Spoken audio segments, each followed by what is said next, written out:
In social media or in Google, we often see some pictures of chrysanthemum plants which are full of gorgeous chrysanthemum flowers, just covered with flowers. Also, if we visit any flower exhibition center, we see such type of plants, right? And we wonder how they do that. We also want to prepare our chrysanthemum plants like that. So today, in this video, I'm exactly going to talk about how you can do that with your chrysanthemum plant.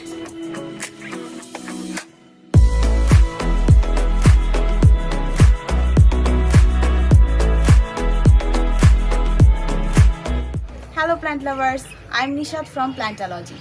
So today I'm going to share how you can prepare your chrysanthemum plant for winter flowering like professionals do. I'm going to share some secret tricks and some special care tips that continuously you have to maintain if you want lots of good quality and quantity of chrysanthemum flowers in this winter.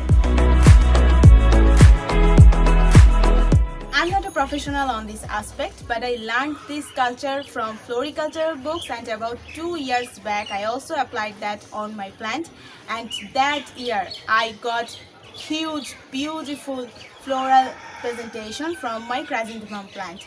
So I'm interested to share with you those tricks and tips. Before jumping the video, if you are new here, please take a moment to subscribe, also hit the bell, because I make videos about plant care, plant propagation, garden problems and solution, overall all the things that you face and you need to know about plantation.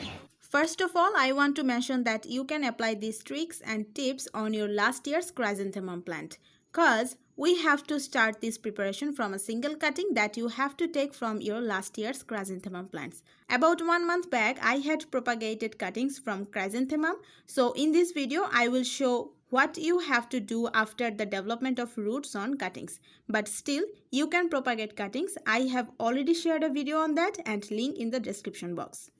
So these are my cuttings look like after 1 month, and they have now well rooted because their roots are coming out through the drainage hole and also pushes new growths.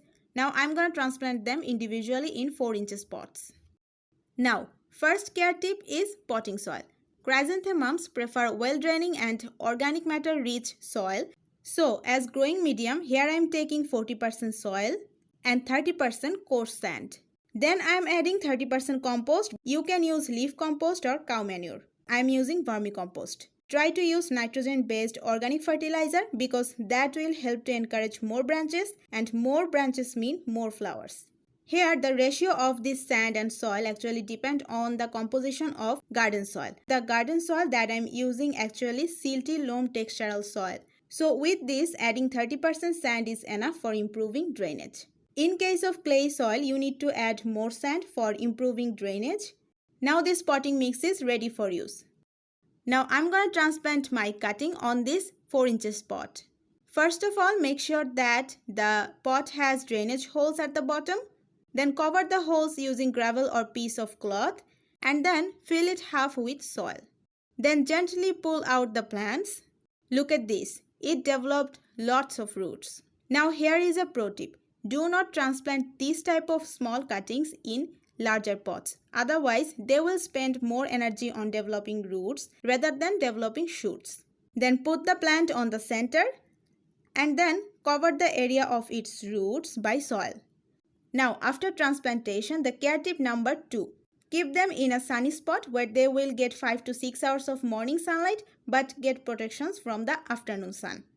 Then care tips number 3. They produce delicate shallow roots, so do not let the soil too much dry or too much wet.